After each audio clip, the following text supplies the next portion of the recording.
Hey everyone, James Baek here and welcome back for some VGC content. Today I will be explaining a little introduction to VGC 2016 as well as my thoughts and opinions. I even have a beta tier list that I made with some of my friends in Japan and Korea.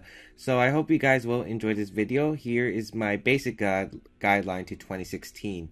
So for those of you who don't play VGC and don't know the rules to it, it's a standard VGC format with flat rules. You have 6 Pokemon and you bring 4 to each battle. The time limit does vary by event. At major events, regional championships, you will have a 15-minute time limit and a 45-second move timer and a 90-second team preview. However, this is usually for specific places because some places do not have the software. Some places in the European region actually don't have the software, but if you are in places like the United States, you will have the software. So be sure to note this, because some of the events at regionals don't actually follow the timer rule. However, it is a staple for the World Championship as well as most of the events in most places in the world. So there is the Pentagon rule, which means you cannot have Pokemon that were from previous gens before 6th gen, such as 5th gen events, such as, let's say, Sheer Force Landorus. You can't have Sheer Force Landorus, Defiant, Tornadus, and Thunderous. You cannot have those. You cannot have Eruption Heatran in this gen. And the rules continue on from VGC 2015. If you guys haven't played VGC 2015, it is the national dex, which means all Pokemon are legal. However, some restricted Pokemon are limited, and now all discovered Pokemon will be allowed except the following mythical Pokemon: Mew, Celebi, Jirachi, Deoxys, Phione, Manaphy, Darkrai, Shaman, Arceus, Victini, Keldeo, Meloetta, Genesect, Diancie, and Hoopa. Still kind of surprised that Deoxys is actually on this list because it is a Pokemon you can capture in game, but those are the Pokemon you cannot use in VGC 2016, and thank goodness for the Darkrai one. Some of these I think would actually be cool to have, but as long as Darkrai is banned, I have no problems there. Teams may have no more of the following 2 Pokemon, which are restricted: Mewtwo, Lugia, Ho-Oh, Kyogre, Groudon, Rayquaza, Dialga, Palkia, Giratina, either of the forms, Origin or Altered, Reshiram, Zekrom, Kyurem White, Kyurem Black, Xerneas, Yveltal, and Zygarde. Most likely you're not going to be using Zygarde, but the other Pokemon you might be interested in. And all our items in VGC in Pokemon will be allowed, except Soldew, since I believe it is unobtainable. But each Pokemon must hold a different item. So how does VGC 2016 function? It is a very heavily offensive metagame. This is actually the most offensive metagame that I have ever seen in the VGC format, especially compared to previous years. Some formats were usually more about defense, such as 2013. However, this year is just a lot of power, especially with restricted legendary Pokemon allowed. There's so much offensive pressure there is in this format. It's insane. Games can easily be decided in one turn. Now, this is true for a lot of games, especially in previous years. However, this year it is the most common just because you have the restricted Pokemon, and you could get a double knockout very easily in this format. It's very common, and these games are often short and fast-paced just because you have that pressure. Legendaries, restricted Pokemon with their base stat total is usually higher than normal Pokemon, even Megas. They can easily pick up KOs on frail Pokemon and just clean up an entire team by themselves. They are extremely powerful. Weather Wars are extremely common, especially with 3 Mega Pokemon, and I will get into more details about the weather in a bit, but most battles will be about weather control, especially if you're running Primal Groudon or Primal Kyogre, Mega Rayquaza, and the opponent's running a different Primal or Mega Rayquaza that you're not running. So a lot of weather wars are going to be happening, and it's definitely going to be harder than 2010 and 2012 just because you cannot use Pokemon such as Tyranitar and Abomasnow to get rid of that weather, and I will explain why in a moment. There's a lot of momentum by setup. Setup is very, very common in VGC, and it's extremely common here as well. It's no different. There's Trick Room, obviously the new weather, Dark Void. Dark Void really helps in this format just to help slow down your opponent's Pokemon, and then just getting off either free damage or setting up. Examples with setup moves as Power Punch and Geomancy. If you can get a Geomancy while your opponent's sleeping because of Dark Void, it is a very, very threatening, and you're most likely going to lose that game at that point.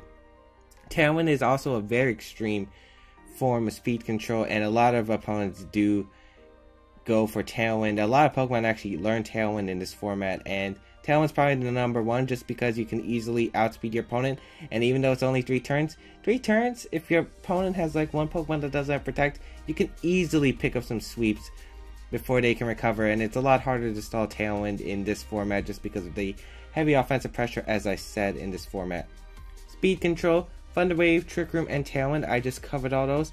Trick Room and Tailwind are the most dominant. Thunder Wave is a less common variant, however, Thunder Wave is still popular on Pokemon such as Liepard and Thundurus as a way to slow down, but Trick Room and Tailwinds are the main ones you're going to see, and most likely all the teams you're going to face either have one of those two. Now, 2016, it's very, very hard to make safe and defensive switches. As I said, it's very hard to. You're most likely going to be sacking some Pokemon, as you're going to probably be saying to yourself, which Pokemon is the Pokemon I need the least to win this battle? Because a lot of Pokemon, if you're going to get double attacked, you're going to go down, and it's just how this format is. The Primals and the Legends are insane. The damage is just so strong. And especially since there are spread moves, you could easily lose both your Pokemon. It's just that hard to make a defensive switch, and especially since most of the Primals get spread moves such as Eruption, Precipice Blades, Water Spout, and Origin Pulse. Very threatening indeed, and it's going to be a lot harder. This is one of the harder formats, especially if you're new to VGC, to get accustomed to. So a lot of you new people will have a lot of work to do because this format is extremely tough. Even to veterans, this is a very strong, hard format to do well in. Okay, since Pokemon Omega Ruby and Alpha Sapphire came out, we have been introduced to new weathers, which are Desolate Land, Primordial Sea, and Delta Stream. Desolate Land, it summons Strong Sun, and during Strong Sun, it increases the power of Fire-type moves by 50%, and will allow you to use abilities that work in normal Sun, such as Leaf Guard, Dry Skin, Forecast, Solar Power, Flower Gift, and Chlorophyll. Now, the strong difference between regular Sun and Desolate Sun is it actually renders water type attacks useless. So if your opponent tries to go for a water type move such as Water Spout or a Hydro Pump, it will fail during Desolate Land. So that move will literally fail and will not damage you at all.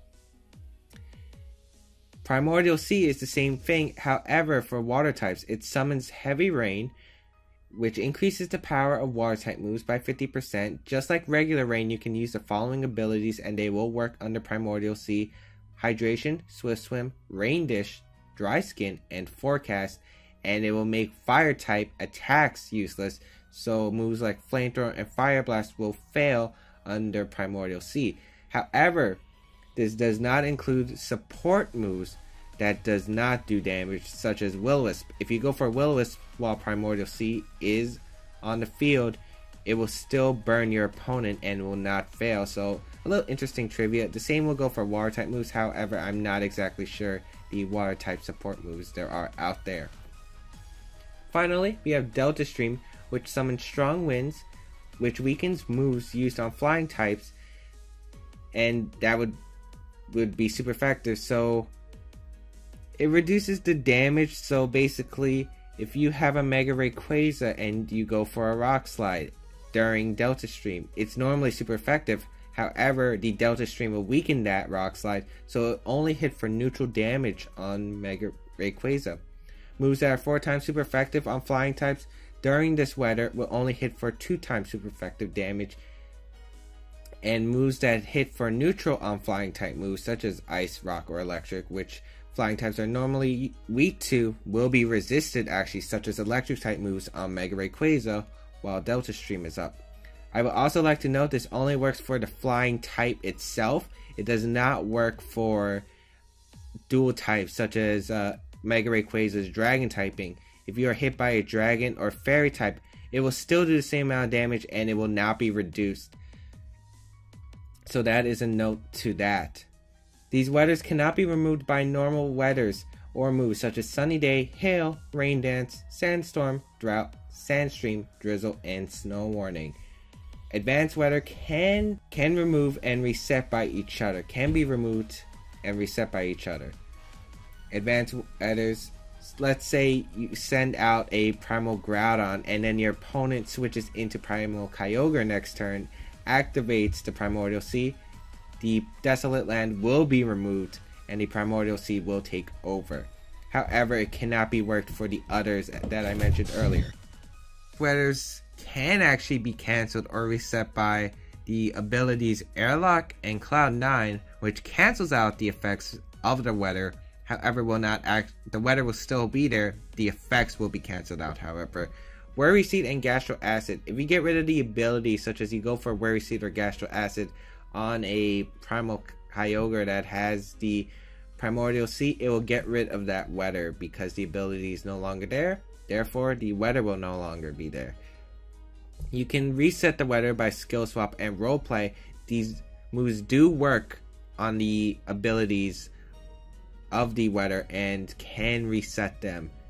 And the weathers can only be on the field when the Pokemon is on the field. So when the Pokemon leaves the field by either switching or fainting, the weather will be gone. So next I want to move into my Pokemon beta tier list I made with some friends. These are the Pokemon we felt placed well enough and are common in VGC to give an actual placement. This list isn't complete. You can find it on my blog on both Nugget Bridge and my Blogspot blog, and it will be updated every single month, so definitely go check that out.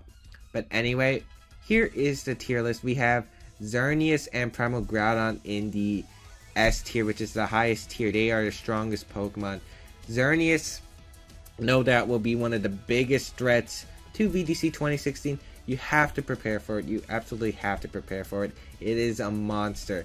The move Geomancy, which increases its special attack, special defense, and speed by 2 levels, takes a turn to charge. However, with the item Power Herb, it only takes 1 turn to charge. So basically, you set up 2 Quiver Dances in 1 single turn. It is a very strong Pokemon.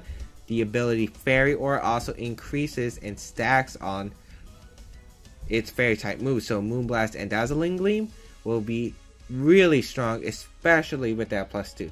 Luckily, Fairy Aura does not stack when there are multiple Pokemon with the same ability. So let's say there are 2 Xerneas out on the field, Fairy Aura will not stack. It will just still be the same point. Fairy moves will be increased by 1.33%. And Xerneas is a very strong Pokemon. It is very bulky. It has a weird speed tier. It is faster than Primals, which is a good thing. Base 99, however, so it's kind of weird because it underspeeds some of the Megas, and before evolving, it does outspeed Mega Rayquaza. Before Mega Evolving, it does outspeed Primal Groudon and Primal Kyogre, which is nice.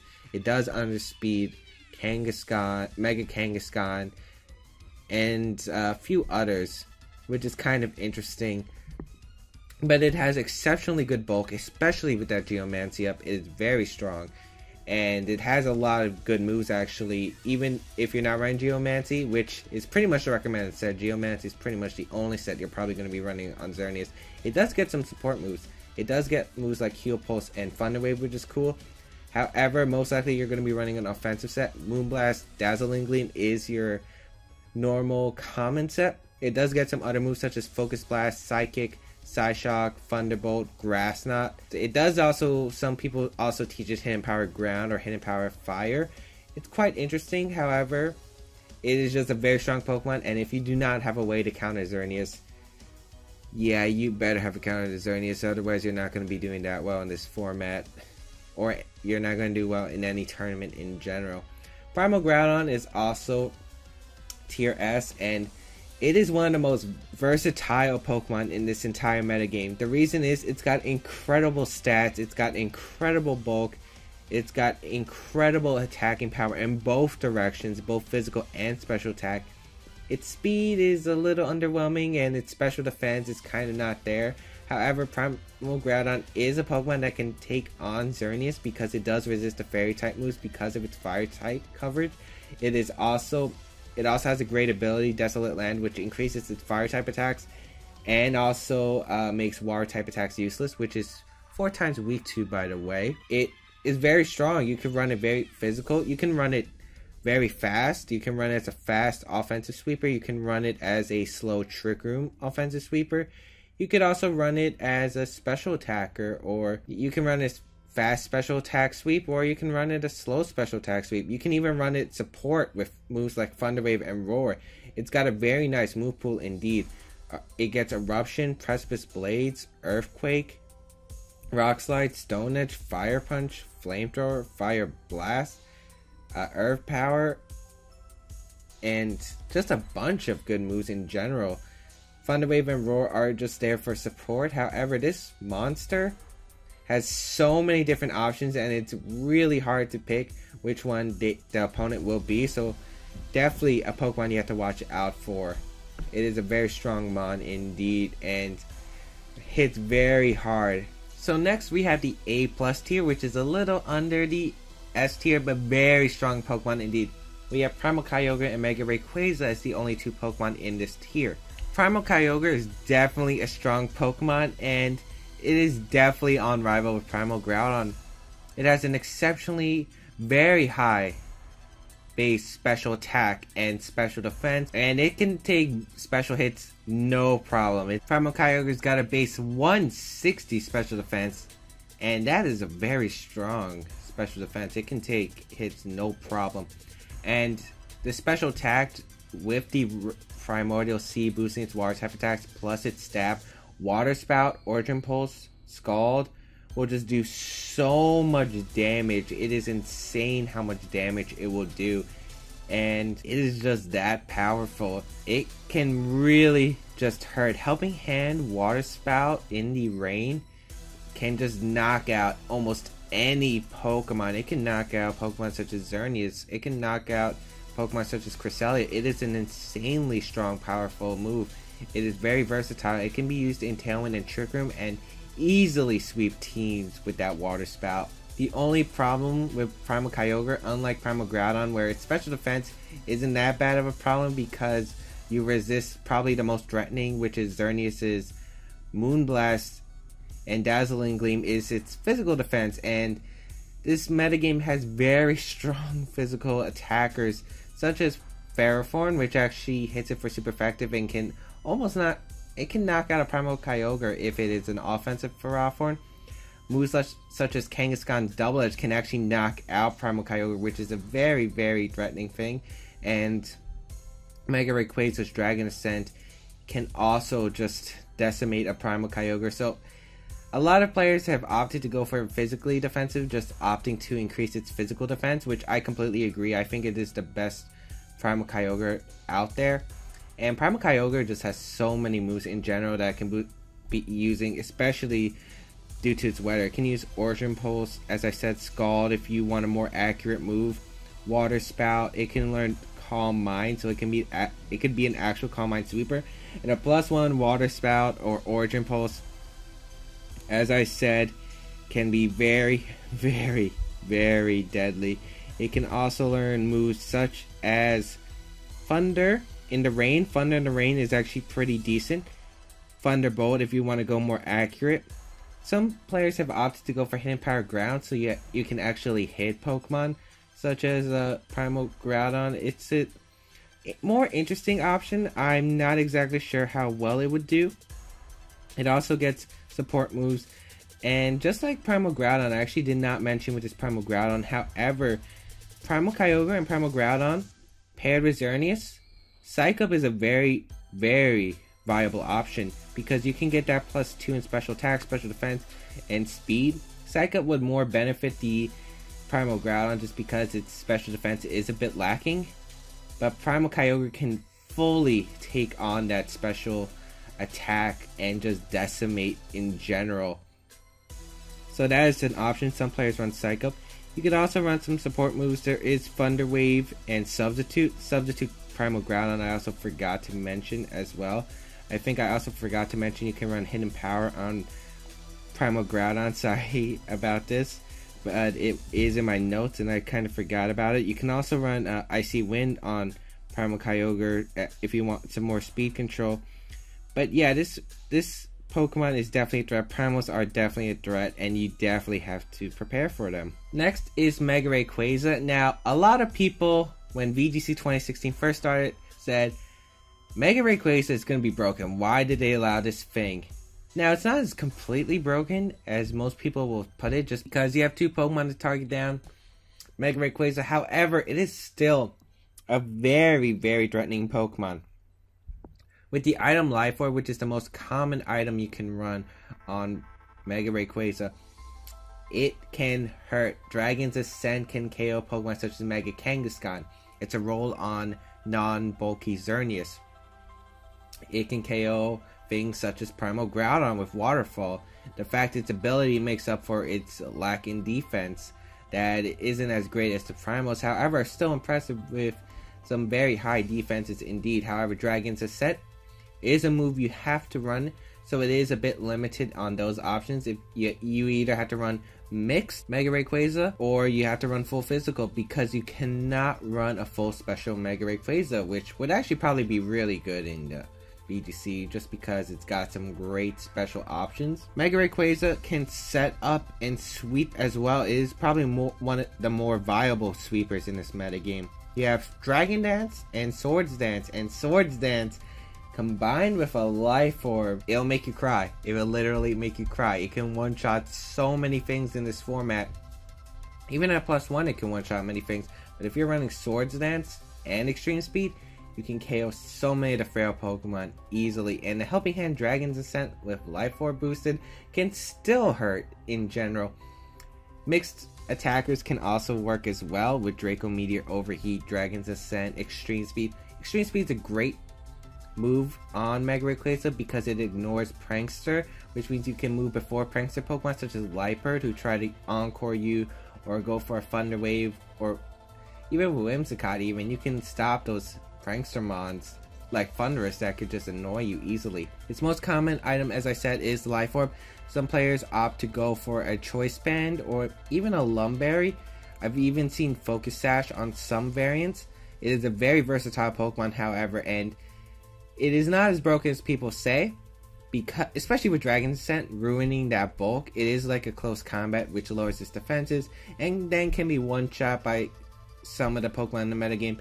However, it is a very offensive threat and you definitely need to prepare for this monster, especially since Mega Rayquaza's common partner is Togekiss, and it can redirect. It can also support its fellow team members just by having that Delta Stream up, so it is a very strong mon, and an ability to knock out both the Primals with a Dragon's Ascent on Primal Kyogre and Water Pulse, Surf, or Waterfall on Primal Groudon. It's pretty good in this metagame. Next we have Tier A, which is pretty much a high tier, and it's pretty much non-primals and pretty much the most versatile Pokemon in the game right now.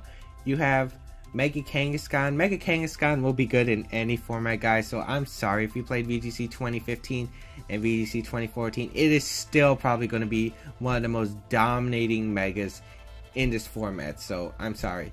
It has the options for Fake Out. Fake Out Pressure is very good in this metagame, especially it helps your opponents to set up moves such as Trick Room, Geomancy, as we said earlier, moves like Swords Dance if you want to go that on Primal Groudon, and it can just really help set up. It also hits really hard with Double Edge. It doesn't hit as hard, and Mega Kangaskhan is weaker in this format compared to previous formats. However, it is still a very strong Pokemon. You can set up a Power Punch along with your ally, and Mega Kangaskhan at +2 with your ally, which is probably going to be a legend that's going to do so much damage. It is a very threatening Pokemon. Some people also like to run Low Kick, Sucker Punch, and Mega Kangaskhan normally protect and fake out on the same set was kind of rare. However, it is a very viable set in this metagame. Sucker Punch doesn't really help as much as previous metagames just because Sucker Punch would actually do decent damage. It doesn't really do damage actually in this format, especially against the primals. So Fake Out and Protect is a very viable option, especially if you're going with a Trick Room mode, where Fake Out and Protect can be very handy. Liepard is also a perfect Pokemon for this format compared to other formats, just because its ability to stop setup and just find holes in teams is incredible. The fast Fake Out, which outspeeds Kangaskhan and Mega Kangaskhan's ability to Fake Out, is insane. It's a very fast Fake Out. It has the move Foul Play, and the Stab Foul Play does a lot of damage in this format, even to primals, to Mega Rayquaza. It is a very strong Pokemon. Getting fast disruptive moves such as Encore, Thunder Wave, Taunt, etc. is just very nice in general. It's a very, very strong Pokemon in this format, and I think its strengths are very highlighted in this format and can be a very fantastic Pokemon to use. Next we have Mega Gengar, and I think Mega Gengar is absolutely fantastic. It was definitely an underrated Pokemon in VGC 2015, I feel, but in 2016 its ability Shadow Tag. Shadow Tag is a fantastic ability for this format, especially with all the primals, is incredible. Being a ghost type means it's immune to fake outs other than scrappy fake out, and it has the ability to KO a non-bulky Xerneas with just a sludge bomb straight up, which is very nice indeed. It also has a lot of disruptive moves such as Disable and Substitute, which keeps it around on the field longer, is incredible. So even though it's not the bulkiest Pokemon, it can stay on the field for a decent amount of time. It's also got a very high base special attack stat of 170, a very nice speed stat of 130, which outspeeds most Pokemon in this metagame other than speed tying with a few of them. And very few Pokemon actually outspeed Mega Gengar. It also can just do a lot of damage with Shadow Balls and Sludge Bombs. It can be opted for Icy Wind as speed control. It just has so many different options that it's actually pretty cool. It even gets skill swaps, so if you want to use skill swap with your primal, it is very good, especially with the weather. Weather is a very huge factor, and Mega Gengar can definitely help you in that situation. You have Landorus, and I'm gonna say this, Genies are gonna be good no matter what format you play. Landorus is a great Pokemon. Very few viable Intimidate users in this metagame, especially since some Pokemon really aren't as viable as they were in the past, such as Scrafty and Gyarados, which had Intimidate, but aren't really as viable now in the format, so their usage has significantly decreased. So Landorus is one of those Intimidate Pokemon that can actually still be used in this format. The fact that Landorus outspeeds primals by 1 point is really nice. There are a lot of different items for Landorus, such as Choice Scarf, Choice Band, Assault Vest, Focus Sash, Expert Belt, Life Orb. There are so many different items of Landorus you can use. A lot of people like to use Landorus for a fast U-turn to get out their primals and win the Weather War, which is very interesting. Explosion is actually a pretty cool combination paired with a ghost type such as the Mega Gengar itself. Landorus plus Mega Gengar is actually a combo that's been used in 2015, and a lot of players have opted for like a banded explosion, which really just dents some of your opponent's Pokemon on the field, which is very nice indeed. Life Orb Landorus is also very common. A lot of people have also opted for Special just because an Earth Power has the chance to KO a Primal Groudon, which is really nice. It also gets Hidden Power Ice to hit the Mega Rayquaza, which as I said earlier can be a very huge threat. A lot of people also like to run knockoff on Landorus just because if you're facing a Xerneas and you're using a Jolly Max Speed Landorus, you can knock off the Power Herb so that they're forced to use another turn to use Geomancy and get the boost. It is a very strong Pokemon indeed, and will definitely see some use in this format. Thunderous Incarnate is another. The genies. The genies will not go away, people. They will not go away. Now, Thunderous Incarnate is a very strong Pokemon.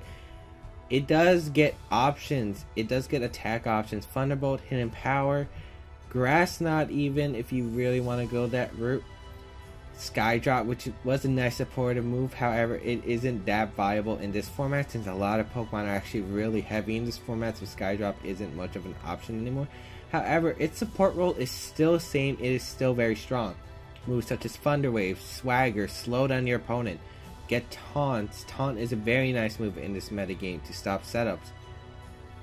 It also gets the move Roleplay, which means you can change the abilities. As I mentioned before, you can roleplay your own Primal Groudon, Primal Kyogre, or even if you want to do Mega Rayquaza. Thunderous even gets benefits from Mega Rayquaza because of Delta Stream being part Flying type. It is a very strong defensive Pokemon, and a lot of people are actually opting to go for a timid Thunderous to outspeed Liper. That way you can get the taunt off. A lot of people have also opted for Protect on Thunderous more commonly instead of 2015, where Protect wasn't really that much of a common move until the World Championship. A lot of people just go the timid Thunderous so you can just outspeed the prankster Pokemon such as Liper, just get a fast taunt off before it can do anything, and it's still a very strong Pokemon. Focus Sash is actually quite common on Thunderous now too, just because Primals will still do a lot of damage to Thunderous. Of course, there are the bulky Citrus Berry ones, there's the Life Orb variants. There are still a bunch of different kinds of Thunderous that can be used, and it's still an interesting Pokemon and plays its role fantastically, even though we don't like luck. The next Pokemon on this tier list is Whimsicott, and Whimsicott is a very, very, very annoying Pokemon. It's faster than Liepard, which is one of the reasons why it's used. It does not get Fake Out ever, however, but the ability to use support moves, especially paired with Mega Gengar, gets Tailwind, Fake Tears, just like Liepard. Fake Tears is a very strong option in this metagame, especially if you're going Fake Tears, Eruption, Fake Tears, Water Spout, Fake Tears with a boosted Xerneas. Oh man, that hurts so much.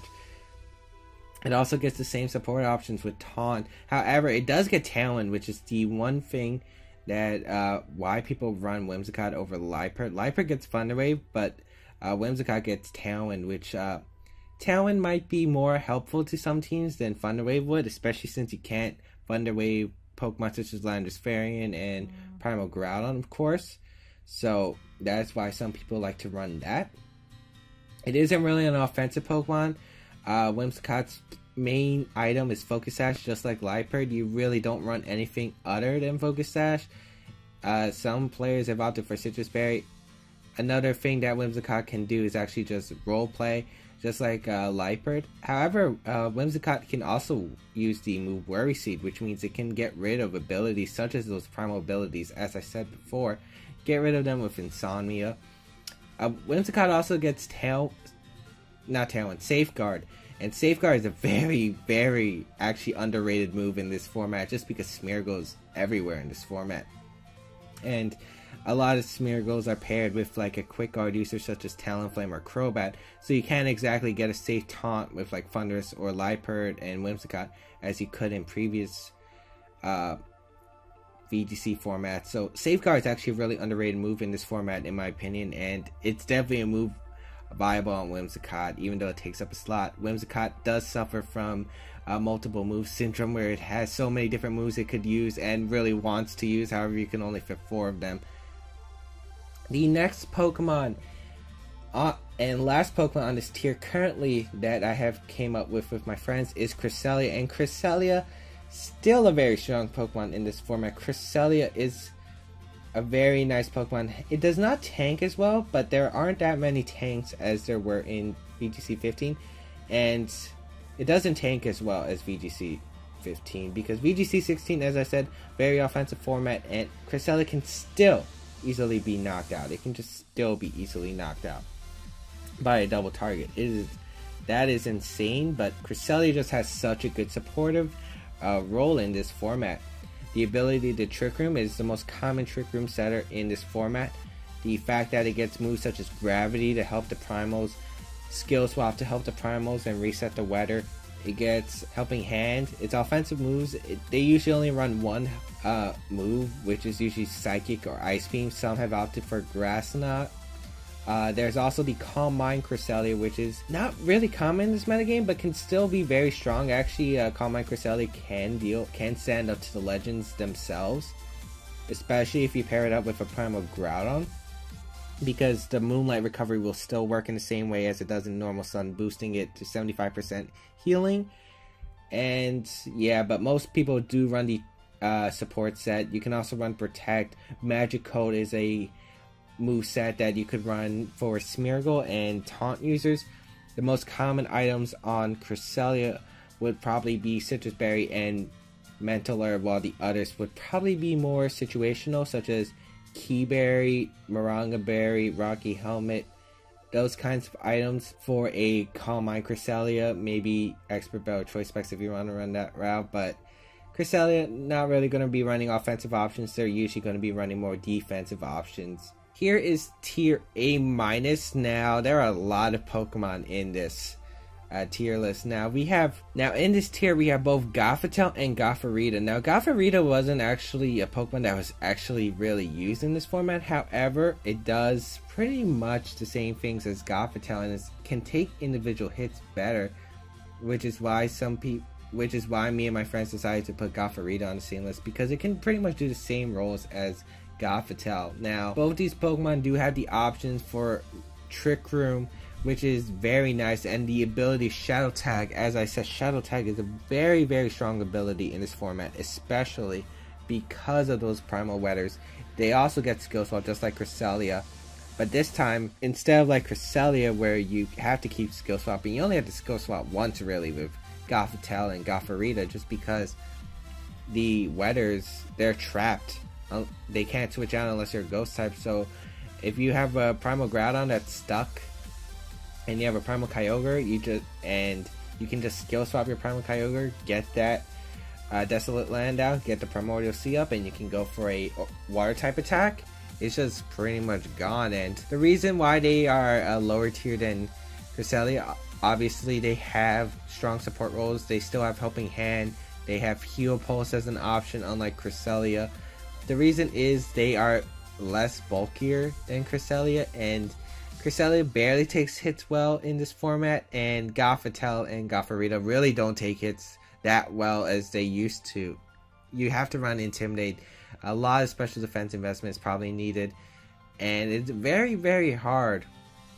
Levitate was also a great ability on Cresselia just because you could avoid Precipice Blades or Earthquake from Groudon.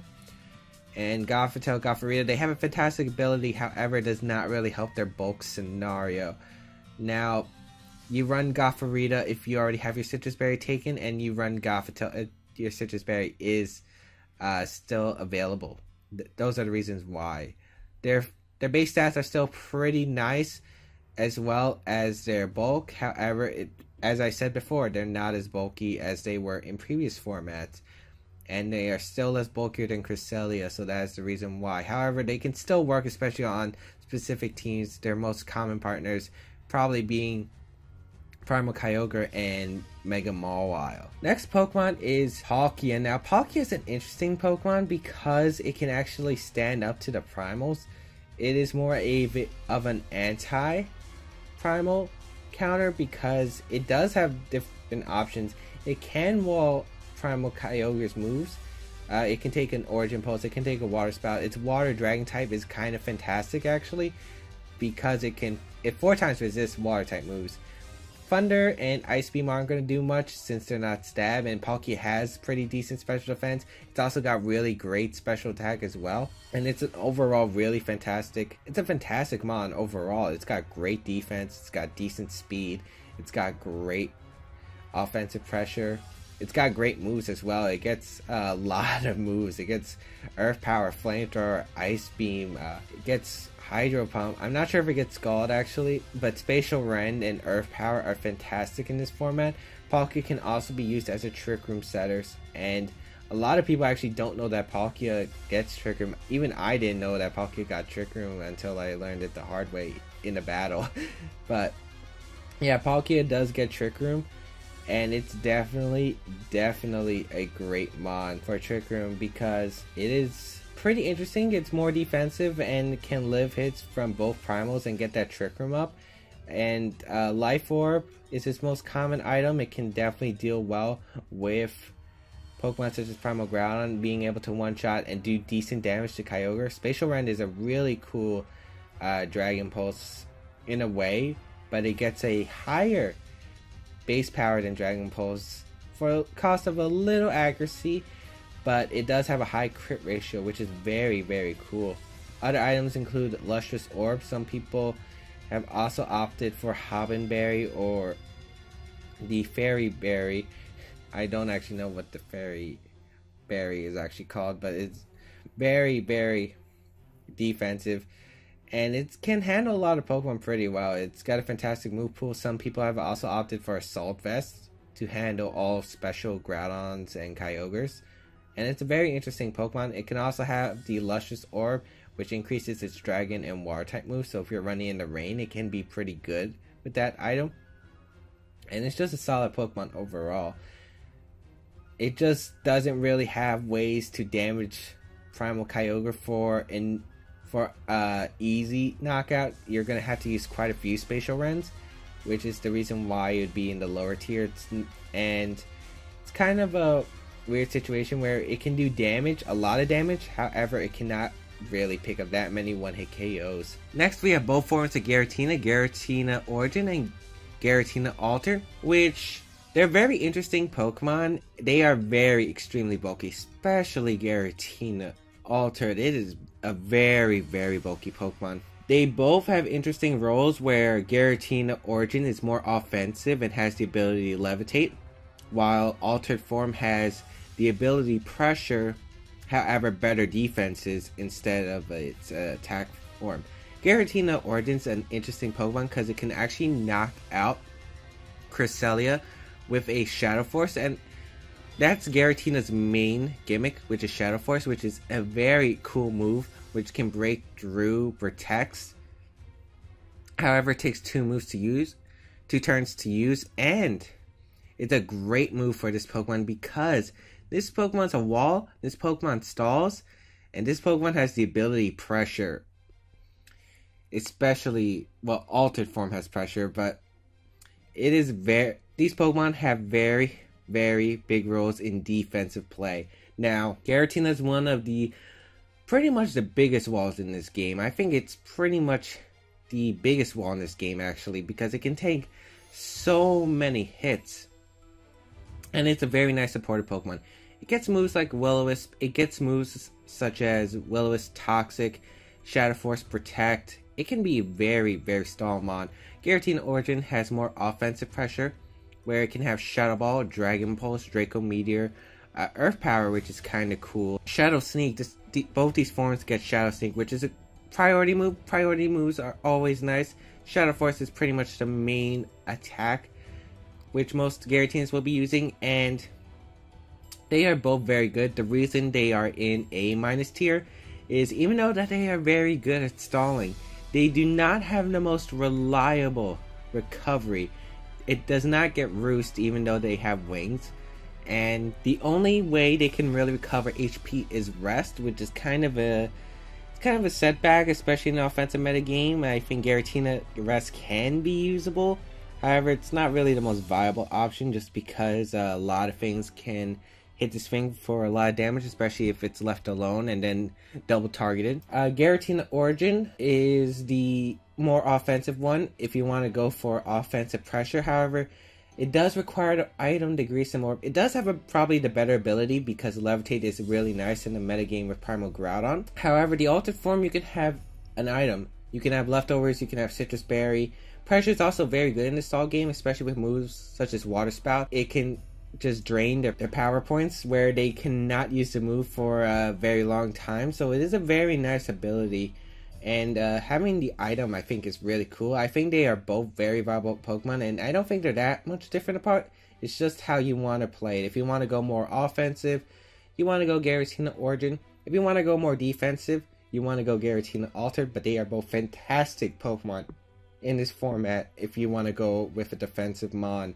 Next is Ferrothorn, and Ferrothorn, still a very, very good Pokemon in this metagame. Ferrothorn, it's a bulky Pokemon, it's slow, it's a great counter to some of the common things, especially Xerneas and Primal Kyogre. The only problem with Ferrothorn, just like Cresselia, it was meant to be a wall. It does not wall as well as it did in previous VGC formats, where it can literally sit there, no problem, take hits, it was not going to go anywhere. This format's a bit different, where it can still wall, however it's a lot harder to do, especially with offensive teams, where Precipice Blades can literally do half to a Ferrothorn, and Gyro Ball is not a guaranteed OHKO on Xerneas, which is a problem unless it's boosted, so that is definitely a huge problem. Also, Water Spout can do about 50% to Ferrothorn at full HP, which is insane. That's a lot of damage, and Ice Beam can do around 30 to 45% to Ferrothorn. It's quite the dangerous mon, and that's why Ferrothorn's kind of not the most ideal Pokemon. However, it does what it does well. It can wall some mons, it can just do a lot of damage. A Power Whip can OHKO Primal Kyogre if you are an offensive Ferrothorn, and almost KO it if you are a defensive Ferrothorn. It's really nice. Leech Seed is really great. In this format, I think Substitute is a very viable option. Substitute with the paired up with Primal Kyogre makes this thing very difficult to hit, and there's a bunch of options for it. There's still Thunder Wave, Power Whip, Gyro Ball, Protect. Leech Seed is the most common set. You can run Substitute, Seed Bomb. If you want to be more accurate with your moves, you could run Thunder Wave, Iron Head. Really, I don't think Iron Head's the way to go. I think you have to run Gyro Ball, but Iron Head's an option still. A Thunder Wave if you really want to counter the Xerneas. And Ferrothorn's most common item is Leftovers. You can run Rocky Helmet, but I think Leftovers is its best item, especially in this format. Rocky Helmet is a bit unreliable because the only things that really do go for physical contact is Fire Punch from Groudon, but most Groudons run Eruption, Fire Blast, Overheat, etc. There's Mega Kangaskhan, I guess, but Mega Kangaskhan plus Low Kick it plus a primal move from a primal Pokemon will knock out Ferrothorn anyway. And I guess a Salamence Double Edge, which is still gonna hurt. And I think Leftovers Recovery is just more useful in general, especially to help wall Pokemon such as Primal Kyogre, especially in a 1v1 situation, because you could actually lose the 1v1 even if you had the Ferrothorn. Leech Seed plus Leftovers really does help with that scenario.